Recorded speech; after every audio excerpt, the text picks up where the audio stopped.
Hey, hey, hey! It's Michael, your host for tonight. Kapag sinabing one, may inspirasyong dala for everyone. That's about kwento ng kabutihan, binubuhay. Ang bayanihan, padayon ka. One! Hey, batang mga kapadayon sa isa na namang episode ko saan meron mo tayong panibagong volunteer at advocate na makakausap na sigurado naman talagang mai-inspire tayo. No? Ako excited ako. To be honest, I'm sad because hindi ko nagawang makarating doon sa pre-interview that time to like hear some stories, no? Bago tayo mapunta dito sa main event natin which is yung Padayan Live. But I'm excited to hear everything personally coming from him, yung mga stories na nabanggit niya nung nung nagkaroon kami ng pre-interview for that. Pero bago yan, gusto ko muna kayong kamustahin mga kapadayon, no? Kamusta kayo? Kamusta yung last week natin? Kamusta yung Labor's Day natin? Happy ba ng lahat? Kasi walang pasok nun, no? Pwede nyo yun i-comment down below yung hashtag Labor Day ninyo, no? Ayan, at dugtungan nyo lang. At wag nyo na rin kalimutan dugtungan itong hashtag padayon ako sa blank. Gusto ko sagutin to. Hashtag padayon ako sa pag-host tonight. Kahit medyo, ano mo yun, wala clueless ako pagdating sa talagang, though meron naman akong background because my team, nag-ready sila ng background ng guest natin and even the questions nag-ready sila. So, sobra ako napaproud sa sa aking mga sa aking team, no? Na sila yung nag-take over nung pre-interview. The initiative is really on fire, no? Tulad ngayon na sobrang init. Sobrang init kaya talaga on fire talaga, no? Tayo, pero on fire din yung heart natin to serve, no? Like, yung guest natin for tonight, on fire din siya. Hindi yung para manunog do magdulot ng sunog but on fire to serve our mother earth. Oh, last week it's all about mother earth din yung natin yung ating guest, no? Sobra akong natutuwa kasi dalawang magkasunod na tungkol sa kalikasan yung pinag-uusapan natin until now. Sobra pa rin napapanahon yung tungkol dyan kasi marami pa rin talagang ah tao na irresponsible, no, na hindi sila concerned sa kung ano na nangyayari sa paligid natin. Bato-bato sa langit, ang matamaan ay huwag magalit. No? Oh, ayan. Ako rin naman, ano, dumating din ako sa point na nasa, as a kid, as a teen, naging irresponsible din naman ako pagdating sa pag-keep ng basura ko, 'di ba? Yung hindi ako na participate sa pag-aalaga sa Mother Earth, but alam mo yun, nung nasimula akong ma-involve nung grade 10 ako sa field, no? I realized na sobrang hirap ng ginagawa nila. And sobrang taas ng respeto ko tuloy. 'Di ba? Grabe. So, mahalin natin sila tulad ng mahal nila yung paligid natin, ano? Kaya panahon na para makiisa sa advocacy nila. Kasi atin din naman 'to, 'di ba? Ito yung mundong ginagalawan natin, no? So, might as well pangalagaan natin. So, ready na ba kayo, no? Mga kapadayan, ready na ba kayo makilala ang ating guest for tonight? So, siya ay 22 years old. Isa siyang community-based advocate and a youth advocate for calamity. Ayan, so please welcome. Correct me if I'm wrong yung pagbigkas ko ng kanyang pangalan. Please welcome guest natin for tonight. Walang iba kundi si Chris Kenneth Cabaga.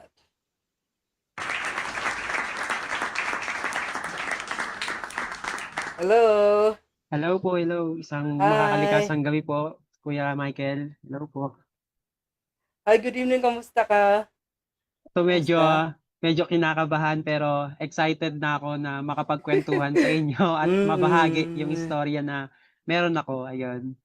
Yan, sabi ko kanina, sobra ako nalulungkot kasi wala talaga ako dun sa pre-interview. But actually, ayun nga, meron naman akong background and meron silang recording, no? Napanood ko yun. And I just wanna say, sobra akong na-touch dun sa, sa mga kunento mo about your advocacy, so how you look at, or kung paano mo kami nakikita, hindi kinaya English.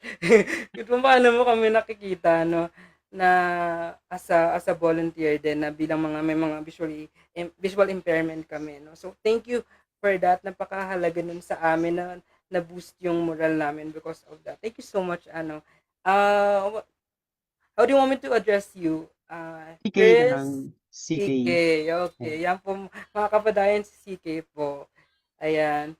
Kamusta? Kamusta ang feeling bago ka mapunta rito sa live natin? Ayan, this is my first time na magkaroon ng interview tapos naka-live pa tayo sa Facebook. So, Oh, really? Oh, yeah, very first yes. time. So, kinakabahan pero excited na excited ako na mabahagi yung mga istorya at yung mga aral na pwede nating maibahagi sa mga nanonood ngayong gabi. Mm-mm. Ayan. At Ah, nakatutuwa rin ako na makita ka, Kuya Michael, and yung mga iba po na nakasama namin sa pre-interview. yeah. Yes. Gusto ko magpagpagkwentuhan sa'yo after nito. Sana Sure, kung sure. pwede lang. Anyways, ayan, thank you CK sa pag-grace ng aming programa, and tulad nga ng sabi ko kanina, ito yung pangalawang beses na about sa kalikasan yung itatakil natin, or galing sa linya ng pag-aalaga ng kalikasan yung guest namin. And speaking of kalikasan, ah itong organization nyo, gaano na siya katagal? Ayan, nag-start ang Luntian Diwang Movement Incorporated year 2020 when pandemic started. So Mhm. binuo siya ni Ate Casey and Sir Mike, sila ay mag-asawa. Hello po. Tapos, ayan, Good evening nanonood ata po. sila ngayon. So shoutout, Talaga, hello po. yes. Good evening po. Sino po sila So ulit? Si Ate si Ate Casey, Casey, Casey and Sir Sir Mike, Michael. yes. Kapangalan ko pa. Ah, sige po, tuloy, So tuloy. so magsi-6 years na po sila Ah, ayan, magsi-6 years na po ang Luntian Diwang. So, waiting po ulit kami sa anniversary na gaganapin. So, ayun, mm. excited na. So 2020 nag-start yung nuntian o luntiang? Luntiang Diwang. Luntiang diwang. Okay. Okay. So tell us more about this initiative or this organization. Ayan, nung una ko nakilala ang Luntian Diwang when nag-volunteer ako nung anniversary rin nila. I think last Mm. year siya. Last year or last year, hindi ko na matandaan kasi parang ang dami na Uh-huh. nangyari, ang dami na namin na mm. pinagsamahan. So, nakaka-enjoy lang din yun. So, Oh. nag-start ako sa pagiging volunteer nun Uh-huh. and nakilala ko sila kasi yung passionate nila nandoon about the Mm. environment. Mm. So, nagka-conduct sila ng mga seminars, talk about the environment, kung paano natin 'to mapoprotektahan in small way, pero malaki yung impact nito pagka ginawa natin siya ng sama-sama. So, Mm. nagka-conduct din tayo ng mga tree planting initiatives, tas ng mga mangrove, ganyan. Sa mga Oh. coastal areas, nagka-conduct din tayo ng mga outreach program para naman sa mga bata at mga educational talk din about Mm. yan. Tapos pino-promote din namin or nila Ate Casey ang vegan. Ayan, Mm. kumakain lang sila ng mga vegetarian, ganyan. Mm. And meron din silang pinopromote namin sa Luntian Diwang yung mga arts, yung mga dapat yung mga booth na sumasali sa mga event namin hindi sila gumagamit ng mga single-use plastic. Dapat hindi sila gumagamit ng mga harmful chemicals na nakakaapekto sa mga kalusugan natin. So doon ko mas lalong nagustuhan na sumama at lumahok sa Luntian Diwang because of the Mm. yung passion nila Passionate. doon, Mm. oo, doon sa ginagawa namin. So, doon, yun yung mga ibang activity na ginagawa namin. Meron din kaming IGP, which is the Income Generating Project, na Mhm. yung mga rescue fabrics, yan, yung mga pantalon, yung mga jeans Oo natin naman. na ang thinking Mm. ng iba is wala na siyang pakinabang, na Mm. tinatapon na lang directly to sa dam site or sa landfill natin.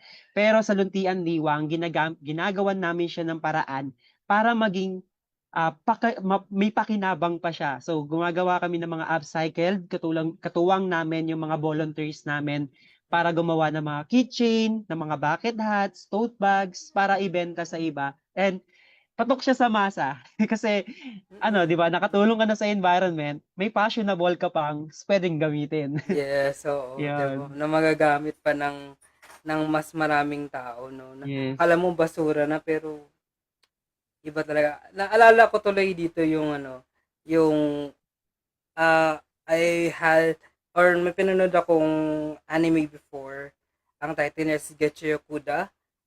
It's all about, people na nagtatapon lang ng basura. Ito yung idea nito is what if meron pa palang nakatira na mga tao under us na nakaka-experience ng yung mga tinapon nating basura, nagiging ano sila bagyo, parang gano'n na napipinsala sila. So parang ang sabi ko, napaka-timely nitong ano na 'to kasi nung pinanood ko plus itong ano 'to kasi gusto kong parang ma ma maintindihan kumbaga natin na tayo rin yung naaapektuhan because of our irresponsibility, you know? So, CK, narinig ko kanina na yung impact na word. As you, ano na yung impact na nagawa mo with your initiative, with your advocacy? Ayan, kung mahirap kasing sabihin kung ano yung impact natin, eh. Parang Mm.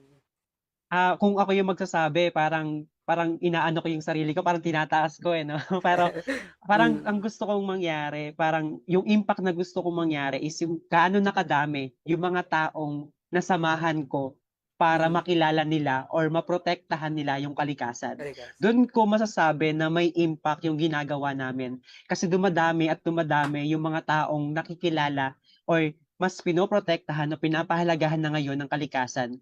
Ah, Ayan, for the background lang, Mhm. nung third year ako or second year, tatlo lang kaming volunteer that time. Kaklase ko, kaibigan ko, sila Kit and Andre. Sila lang yung kasama ko before. Pero ngayon dumami kami, naging 10 kami. Imagine Wow. from 3 naging 10 kami. So doon ko nasasabi na may impact yung ginagawa namin kasi meron kaming tao na merong tao na Naimpluwensyahan. yes, yung Mm. mga ginagawa namin. Doon yung puwede nating masabi na may impact yung ginagawa natin. Ayan. Okey. Pero gusto ko lang sabihin 'no, wrong, there's no wrong if you're going to take this as your pride 'no. Kumbaga parang meron tayong ginagawa din ano Hmm, sabi ko kanina to boost our moral kasi, ah, minsan makakatulong 'yun para mas makapagtrabaho tayo ng maayos if hmm, we know that, kung proud yung mga tao sa paligid natin, tayo din maging proud din tayo sa sarili natin. Sino pa ba ang unang mapo-proud sa sarili natin sa atin kundi tayo din 'no? Kasi tayo yung gumagawa, tayo yung, gumagawa ng output 'no, ng outcome ng mga ginagawa natin. So, it's okay to yeah. like, wow 'no, to say wow to what you are doing. Kasi ako personally, being in Bayan Initiatives, ang dami ko ng wow moments, ang dami ko ng proud moments na before, wala, wala akong masasabing na proud moments ko tulad nga din nung narinig ko with the recording.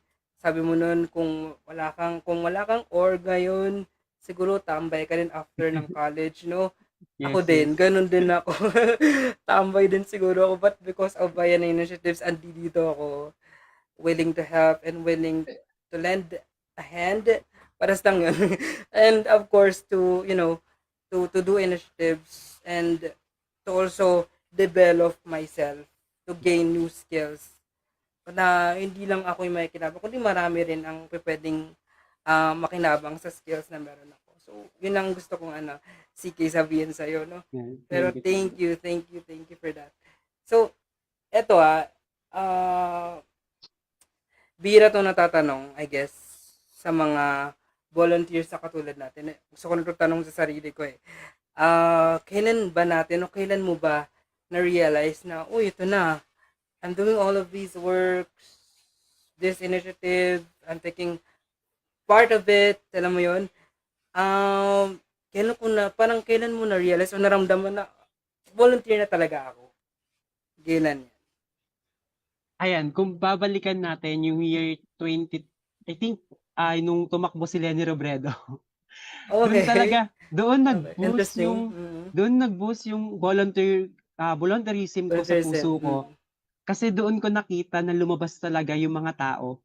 Doon sila lumabas yung mga kabataan, yung mga tao na kumausap sa bawat komunidad.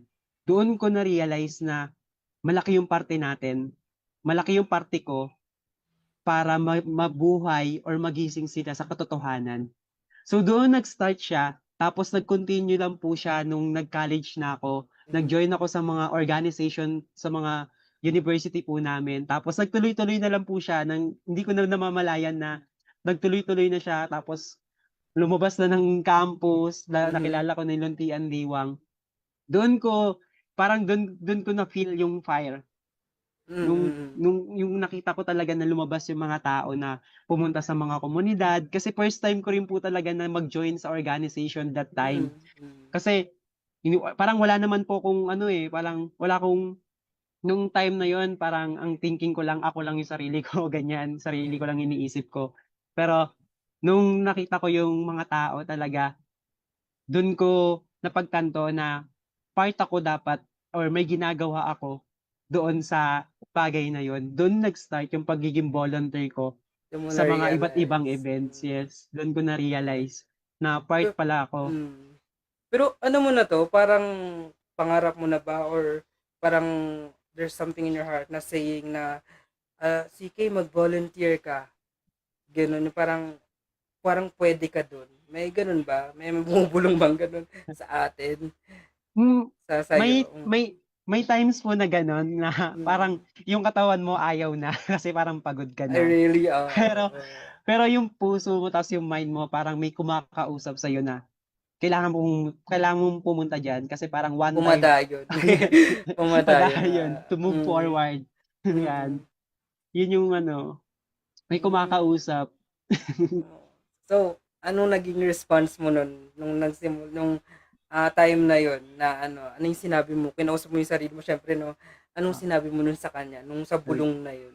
sabi ko sabi ko nun, "Uy, pagod ako." Ganyan. Pero pero mas nanaig pa rin yung puso ko at yung malasakit. Mm. Yung yun kaya parang ang sinabi ko nun after nun, "Sige pupunta ako kasi kailangan ako dun." Kasi 'pag hindi ako Yes. pumunta ron, masasayang yung opportunity para sa'kin. Masasayang Mm. yung karanasan na maiiwan ko kung hindi ako pupunta ron. Yun yung sinabi ko sa sarili ko na paulit-ulit. Kaya bigla na lang akong bumangon sa higaan ko tapos yun naligo na ako tapos pumunta na dun sa event na yun. Yung parang may tumulak sa'yo, no? Oo. So, totoo yan. Ako din na-experience ko din yun. Parang nagsimula kami sa bayanihan. Katagal-tagal. Parang hinahanap-hanap mo na. Yes. Ganun. Yung parang everyday, hindi kumpleto yung araw mo without doing something for bayanihan. For your org. Parang bahagi na talaga siya ng sistema mo. Yes. Hindi na lang siya basta hindi na lang siya basta initiative or something na gusto mong gawin. Na it's something na it's something na parang na parang yung organization na kinabibilangan mo is pamilya mo na din, no? Yes. Family mo na din siya. Kaya yun, parang sarap ito rin na from the recording din. Kasi nanood talaga ako eh. Hindi ko pwede ma-miss yun. Nanood talaga ako. Sabi ko nun, as narinig ko na, kasi may tanong dun na, ano yung nagpapamotivate sa'yo? Sabi mo yung mga tao. And sabi ko, oh my goodness, I agree. Kasi, sabi mo nun, pag na-feel mo na may something doon sa tao, guard up ka eh. Diba? Guard up ka. Protect mo yung sarili mo. And, worst case scenario, aalis ka doon. Kasi ayaw mo ng mga tao. But, given na ang babait, ang gagaan ng mga tao, you stayed. At yun yung mas nagpa-in love sa'yo with your advocacy. And actually, mutual tayo dyan. Yun yung mas nagpa-in love sa akin, sa advocacy ko. Dahil may mga tao, yan, sila na ang gagaan kasama, ang gagaan katrabaho. No? Though di tayo perfect. Diba? Yes. Na minsan, mapiplinch tayo. Kagagalitan natin sila, papagalitan ako, ganun. But it's okay. Kasi family is still a family, di ba? Kailangan magtulungan pa din. So, pa-shoutout daw kay KC Mercado. Ayan, hello. Thanks for Ayan. watching. Ayan si Casey, yung founder namin and Ayan president si ng TND1. Si Ate Ate Casey. Casey. Hello po. So, to, CK, bago ka maging volunteer, gusto kong tanongin, bago ka mapunta sa Luntiang Diwang, sino muna si CK? Sino si CK? Ayan, si CK po ay isang normal na estudyante lamang nun. Literal po na normal na estudyante. Tapos, nung second year po kasi, o nung third year po kasi ako, nag-run po ako for presidency ng aming Wow. local orgs. Mhm. Doon, ng Environmental Science Society sa Bulacan State University. Doon ko po nakilala ang Luntian Diwang dahil po sa mga initiatives Speaking na... of that, can I just cut you? Yes. Anong program mo? Anong course mo? Yeah. And I'm taking bachelor's degree in environmental science sa Bulacan State University main campus. Thank you. Sige, continue. Ayan, isang normal na estudyante na naghahangad or naghahanap ng mga activity outside the university. Kasi sabi ko, as an N-by-Size student, kailangan naming lumahok sa mga komunidad at kailangan naming maintindihan o maunawaan kung ano yung karanasan or kung ano yung problema doon sa isang komunidad at kung paano namin i-apply yung mga natututunan namin sa the four corners of the room. Yan. Yung mga tinuturo ng mga professors namin. So, naghahanap ako ng alternative way to learn. So, ayun, dun mas yung curiosity ko talaga, ayun, dun ako parang dun ako humahanap ng ng mga organizations na pwede kong pag-volunteer, pwede ako mag-volunteer para at least, di ba, pagka weekends or walang pasok, pwede akong pumunta ron para mag-volunteer. At least, di ba? Productive pa Yes. rin, ano? Yes. Ayan, Yan, isang nice. normal na estudyante lamang po ako noon na walang, parang ano ko lang po noon, papasok, aaral, uuwi, papasok, aaral, uuwi. Yun lang yung life cycle na meron kami. Pero dahil may bumulong sa'yo, yes. ayun, nadagdagan yung life cycle.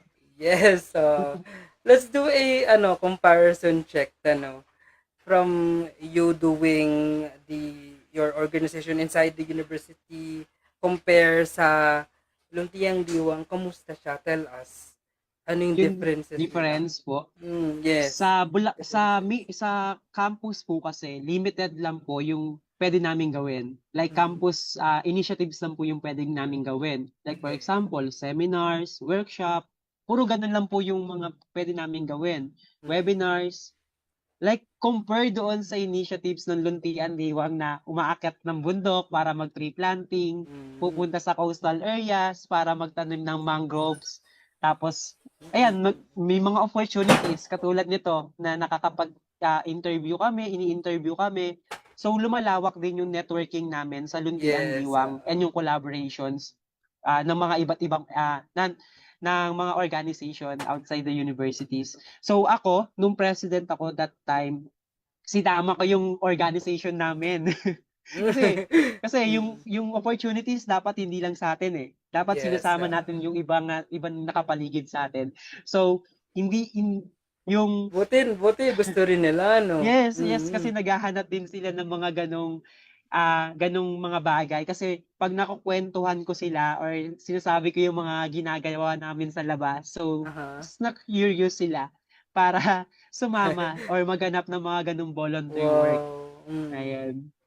So, parang ano 'no, parang may bumulong din sa kanila.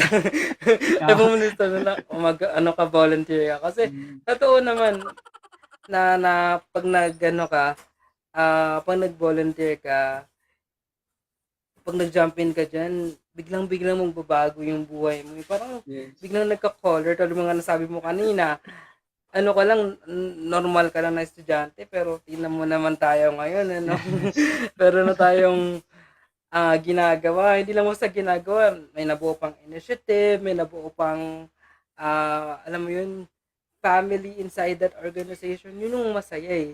Yung bond na nabubuo mo with that yes. organization and plus nata-transcend yun with the people na tinutulungan natin through our organization. So, thank you for that heart. Thank you sa heart ni Miss Casey, ni Sir Michael. Yes, Thank you rin sa heart mo, ano, CK. Kasi kung wala yung mga thank ganyang you. heart, no, paano na tayo, no? Kung, I mean, yung sarili natin, baka nga nanatili na lang tayong ordinaryo. Pero ngayon, out of the order, extraordinary na tayo because of the initiative that we're doing today. So, Yeah.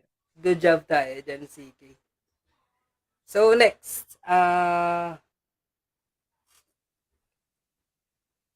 yung karanasan na hindi mo makakalimutan sa pag-volunteer, of course? Sa Sa pagvo-volunteer po.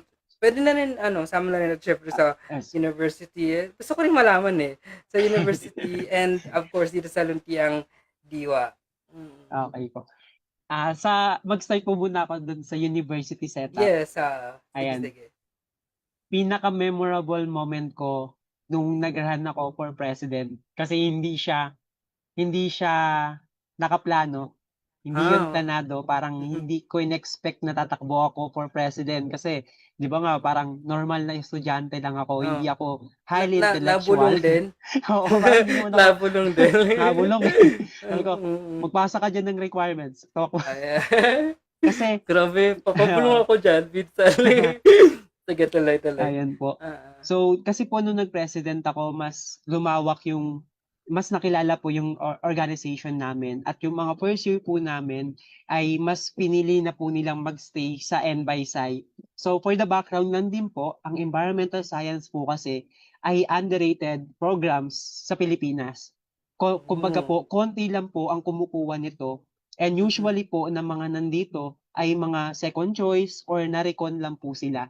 Pero dahil po doon sa mga initiatives na nagawa namin nung term po namin, ay mas napamahal na po sila upang ipagpatuloy yung pagkuha or yung pagtahak po ng environmental science program.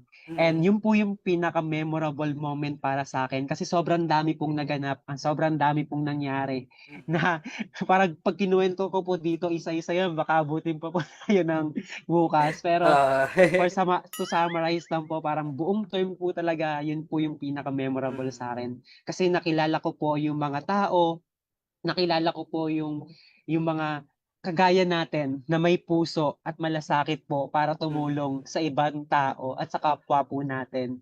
So ayun po yung sa university setup.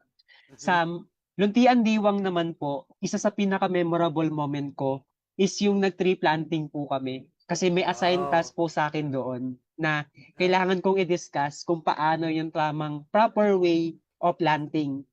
Alam ko naman alam ko naman po yung kung paano siya gawin, alam ko po kung paano siya bigkasin, pero first time ko, eh. Parang kinakabahan, hindi ko alam, tapos yung oo. mga nasa paligid ko pa o yung mga kasama po namin is mga professionals pa po sila nun. Samantalang ako po nun that time parang, ang thinking ko po students ako, estudyante ako Mm, tapos sila mm. po mga professionals na. So, tapos ako pa po yung magtuturo sa kanila ng proper way of planting.